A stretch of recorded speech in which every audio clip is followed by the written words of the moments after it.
근데 지금 우리 여러분들께서 못 보고 계신 부분이 이 부분이고요. 잊어버리신 것 같아서 다시 한번 말씀드리는데 요게 2021년 썸네일을 진메달이 잘못 올린 거 아니야? 라고 생각하면서 들어오신 분들도 계실 텐데요. 그렇지 않습니다. 2023년 1월 31일을 기준으로 정확히 말씀드리고 있는 거고요. 이 역전세 난에 대응해야 되는 게 현재 상황에는 맞아요. 역전세 난 다음에는 항상 따라오는 말이 있죠. 미분양. 역전세와 미분양 문제는 대부분 같이 오죠. 근데 이건 지금 현상이고 지금 일어나는 일 요거고요. 우리가 대비해야 될 건 역전세가 아니라 이 전세난입니다. 전세난. 자, 다들 이번 달 관리비 고지서 받아보셨죠? 난방비가 정말 많이 올랐다 그러는데 저도 아내한테 물어봤더니 이번 달 관리비가 많이 올랐다고 하더라고요. 이건 뭐 우리가 아무리 아껴 쓰더라도 어떤 이유로 원가가 오르니 이거는 뭐 어떻게 할 방법이 없잖아요. 여기서 이 교수님께서 이런 말씀을 하십니다.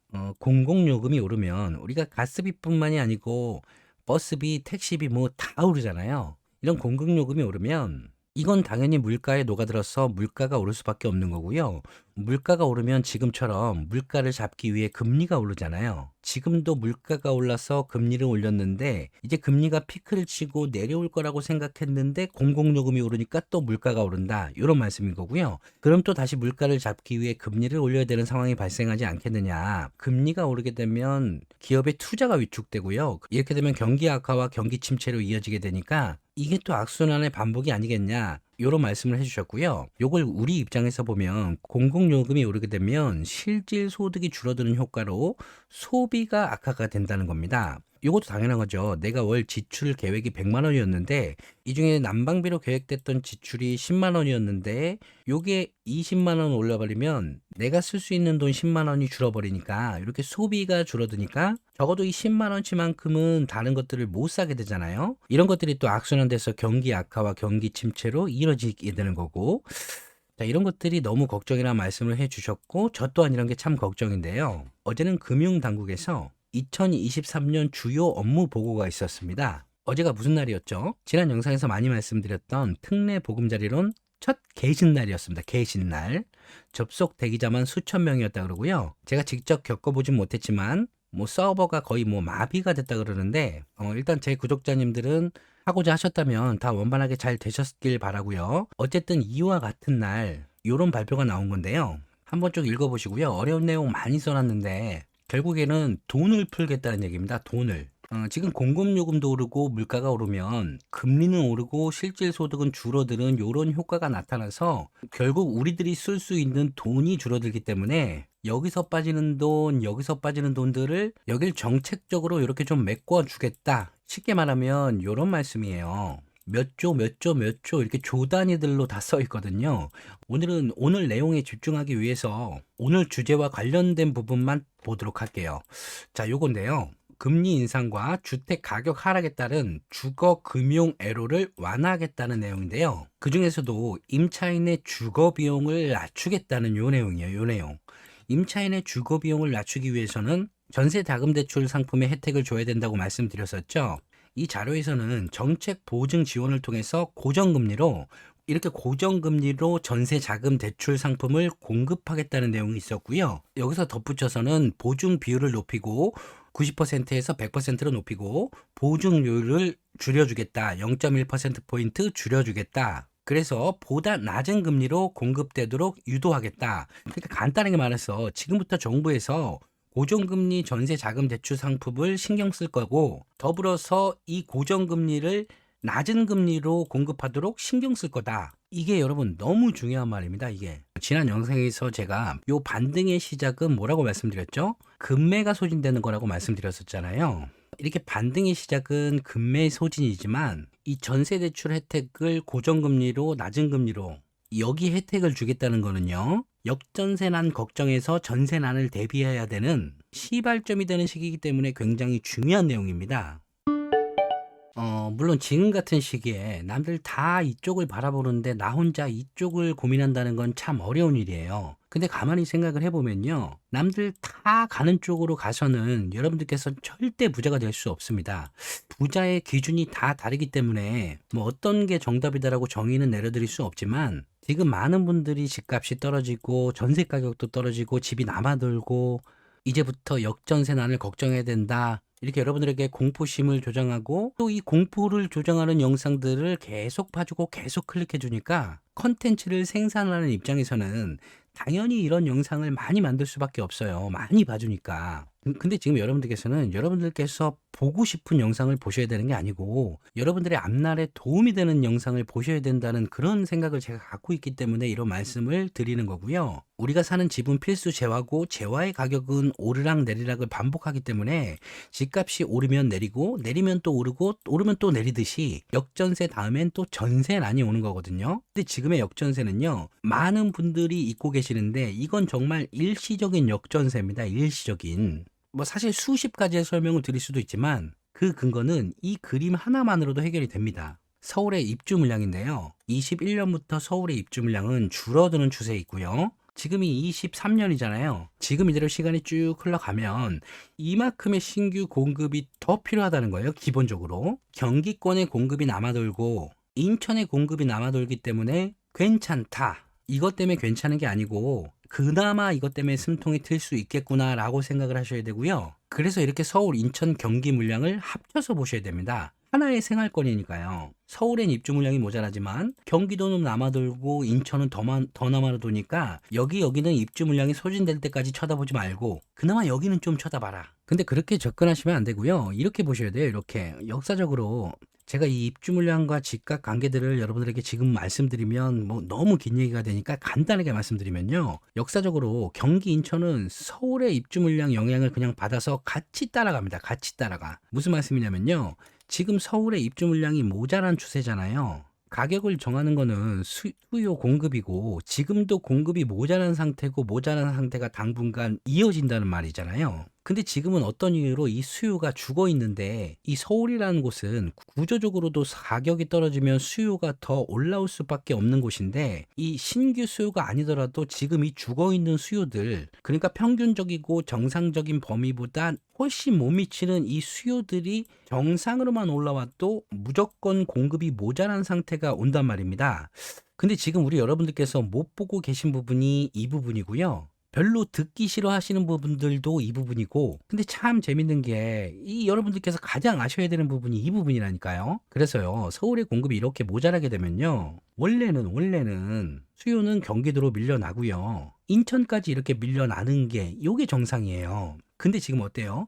공급이 부족함에도 불구하고 어떤 이유로 가격이 오히려 떨어지고 있잖아요. 그러니까 경기도 힘을 못 쓰고 인천도 힘을 못 쓰고 있는 건데, 이걸 피할 게 아니고 여기를 본다 그러면 시간이 문제일 뿐 답이 나와 있으니까 경기나 인천권에 내 집 마련을 준비 중이신 분들이라면 이 기회를 노리셔서, 예를 들면 인천에서 누구나 살고 싶어 하는 곳은 송도잖아요. 그럼 이 기회에 비송도에서 송도로 넘어갈 계획을 한번 세워보시든가, 경기도에서는 서울을 둘러싸고 있는 경기도 주요 지역이 있잖아요. 그럼 경기도 외곽에 살고 계셨던 분들은 주요 지역으로 넘어갈 계획을 한번 세워보시든가, 아니면 서울 지역 내에서도 여력이 되신다 그러면 갈아타기 검토를 한번 해보시든가, 이런 고민을 하시기 딱 좋고 딱 해야 되는 시기인 게 분명한데 왜 이런 생각들을 못하냐면 남들이 다 역전세 얘기, 하락 얘기만 하고 있으니까. 지금 여러분들이 그냥 행동하셨을 때 가장 편한 게 뭐예요, 지금? 앞으로 전세도 구하기 쉽고, 월세도 구하기 쉽고, 집값도 떨어졌다고 하니까 지금은 그냥 임대로 사는 게 가장 편한 길이잖아요. 그러니까 항상 지금 가장 편한 길을 택하시는 거는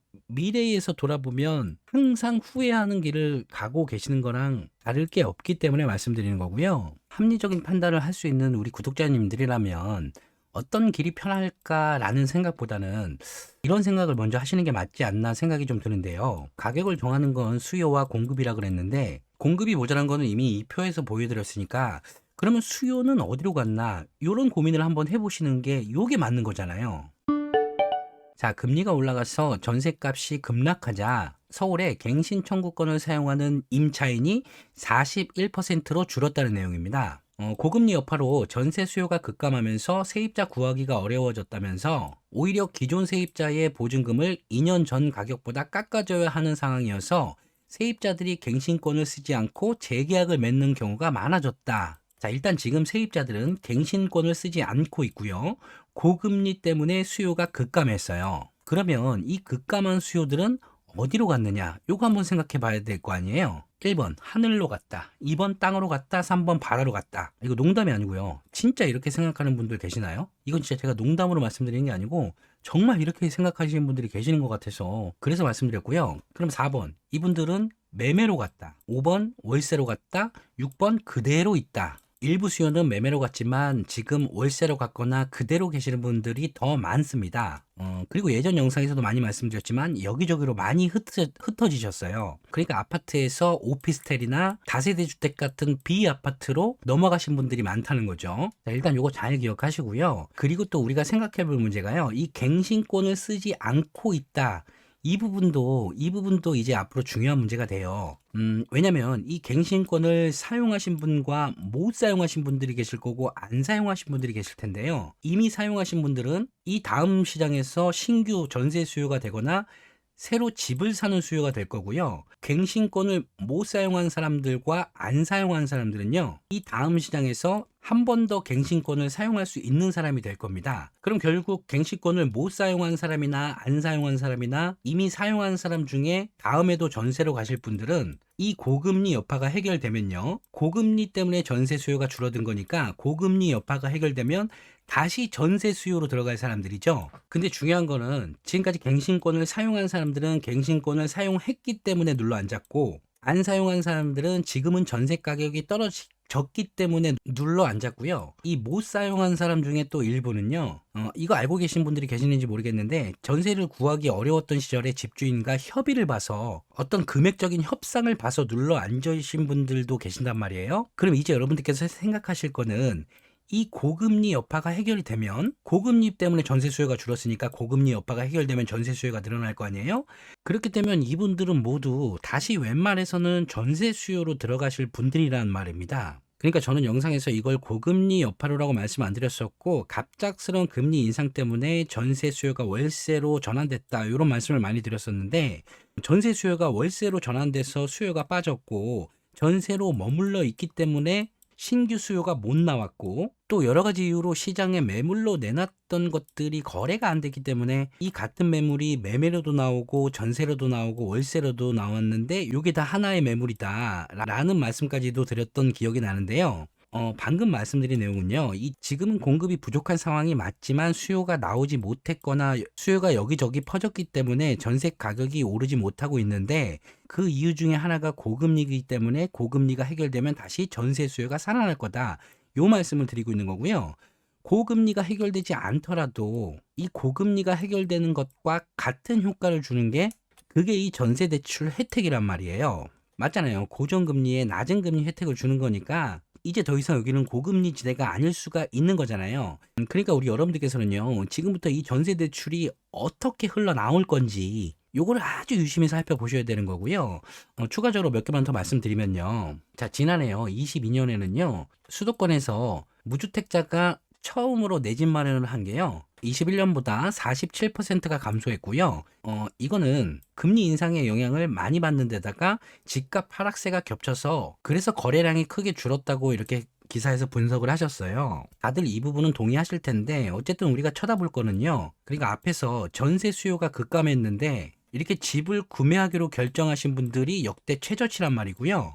이건 여기서 보면 전세나 월세로 머물러 있는 분들이 역대 최고치란 말과도 같은 말이에요. 이거 중요한 개념이에요. 이해 안 되시면 생각해 보셔야 돼요. 거기에 더불어서 서울 아파트 거래량 몇 번 많이 말씀드렸잖아요. 거래량이라는 거는 평균을 인정 못 하시는 분들이 계시더라도 집을 꼭 사셔야 되는 분들도 있고 꼭 파셔야 되는 분들도 있단 말이에요. 계절 수요나 이사 수요, 그러니까 실수요자들이 움직이는 시장에서 거래량을 쭉쭉 이렇게 올려주는 수요들도 분명히 존재한단 말이에요. 이게 다 사람이 살자고 하는 거고 살기 위해서는 집이 필요한 거고 집은 필수제이기 때문에 이런 그림이 나타나는 건데, 지금 이게 쭉 줄어 있잖아요. 수치로 보면 월 평균 거래량은 요만큼인데 요만큼 줄어 있다는 거고요. 거래량 비율로 보자면 8%, 7%, 10%, 14%밖에 안 된다는 거예요. 반면에 전월세로 간 분들은 거래량 비율이 133, 115, 115, 104% 이렇게 늘어났다는 거고요. 이 말은 다시 여기서 보자면 집을 안 샀는지 못 샀는지 모르겠지만 아무튼 거래를 못한 사람들이 이 기간 동안 이만큼이나 존재한다. 요걸 두 가지로 쪼개보면 집을 사서 전월세를 노는 사람들이 줄어들었다. 이건 전월세 물량이 줄어든 거니까 당연히 임대료가 올라갈 가능성이 큰 거다. 이렇게 보셔야 되는 거고요. 지금 여기에 있는 분들이 다시 매매로 가시더라도 이분들은 실수요자이기 때문에 여기에 거주를 하시지 이걸 다시 전월세를 놓을 일은 거의 없단 말이에요. 그러면 새로운 신규 수요가 들어왔을 때 전월세 물량이 모자란 건 마찬가지인데 이런 와중에 이 신규 공급 물량이 부족하단 말입니다. 근데 여러분 지금 말씀드린 게 오늘부터 내일까지 요이 땅 시작하는 게 아니고 이제 벌어질 일이잖아요. 벌어질 일. 어느 시점부터는 임대 물량이 부족하기 시작할 수밖에 없는데요. 이걸 정부에서 조절을 해요. 조절. 그렇기 때문에 지금 공급 물량이 전체적으로 이렇게 부족한 와중에도 공급 물량이 있는 곳에서는 기회라는 게 발생을 하는 거고 그 기회를 저는 계속 급매나 급급매로 잡을 때다라는 말씀을 드리는 거죠. 지금 어쨌든 이렇게 매매 가격은 있는데 전세 가격이 따라 올라가 줘야 되는 구조이기 때문에 얘가 따라 올라가기 전까지는 급급매가 아니라 그러면 여유가 있어요. 또 경기로 퍼져야 되고 경기에서 인천으로 퍼져야 되기 때문에 이렇게 갈수록 여유는 있지만 급급매가 없어진단 말이에요. 급급매가. 거기에 더불어서 여러분들께서 하나 더 아셔야 될 내용이 있는데 이런 기사 보셨죠? 올해 아파트 분양가 상승폭 역대 최대.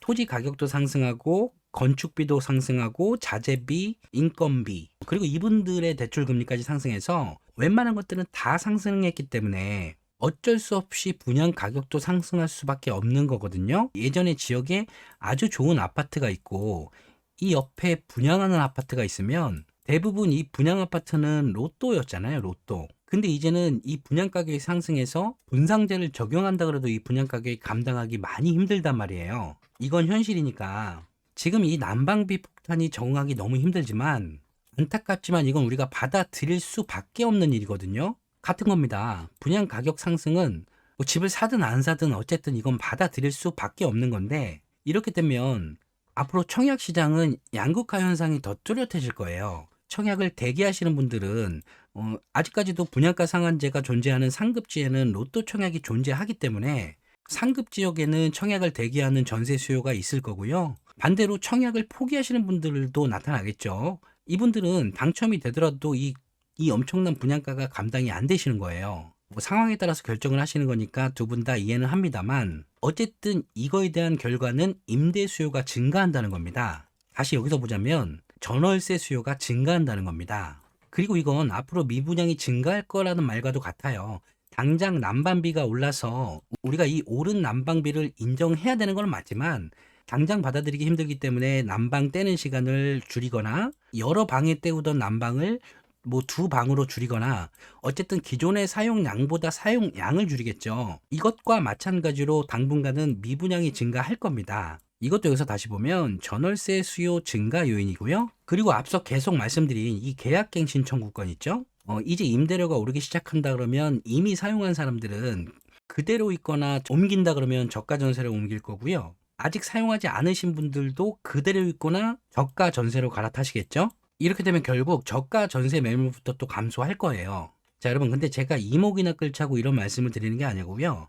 어차피 이런 시기에 이런 말씀 드리는 게 여러분들의 선택을 많이 못 받는다는 것도 저는 충분히 알고 있습니다. 이 선택이라는 거는 클릭이겠죠. 클릭. 아무래도 이게 유튜브니까 클릭이겠죠. 제가 선택을 받던 못 받던 클릭을 받던 못 받던 이건 제 입장이고요.